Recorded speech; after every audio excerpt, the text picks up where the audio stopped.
Good morning, ladies and gentlemen. We are honored to be here today. We stand before you not as experts, but as concerned citizens who want to use our voices to be one of solutions to soil pollution. Charles Kellogg once said that there can be no life without soil, and no soil without life. They have evolved together. His statement is very true.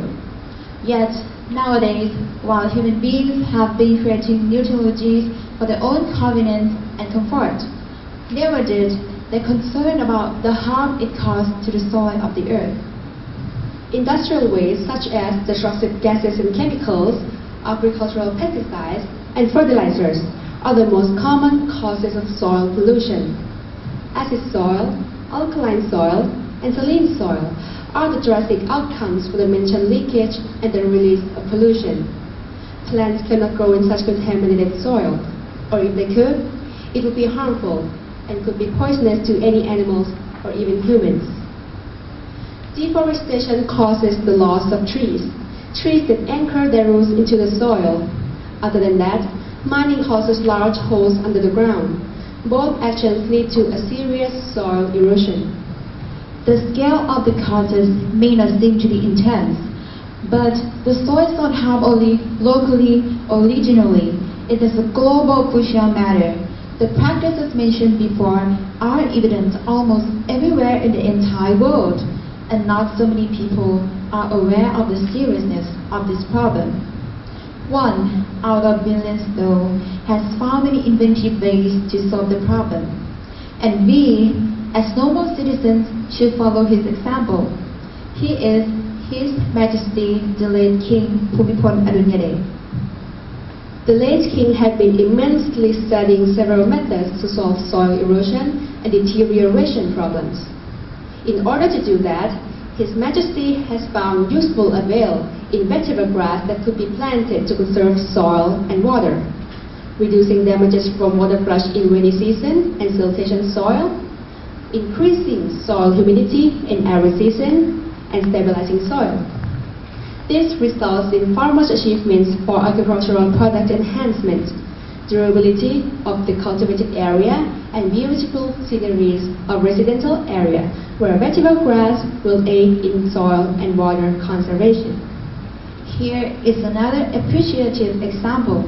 Upon acquiring knowledge and better understanding about local problems, particularly flooding and soil acidity during a visit to southern Thailand, His Majesty the late King began to seek approaches to cope up with and improve soil conditions in the aftermath of the flooding. This prompted His Majesty's initiative on grinding, an approach to treat the soil. The method consists of alternately drying out and wetting the land to accelerate the soil's chemical reaction and raise the acidity to the maximum. The soil is then deacidified through various techniques such as controlling the groundwater level to prevent the release of sulfuric acid. His efforts has resurrected many cultivated areas in Thailand and inspired many other people. Although we cannot follow his exact footsteps as normal citizens and those who have been studying in language communication, we still want to make a big change to the world with our own steps. We are here today to encourage all of you to be a part of the prevention of soil pollution by following these suggesting solutions. Firstly, we should raise awareness about the 3 R's concept: reduce, reuse, and recycle. People should be educated about how littering negatively affects the soil. Secondly, when gardening, use only organic pesticides and fertilizers instead of chemical products. Thirdly, learn to compost.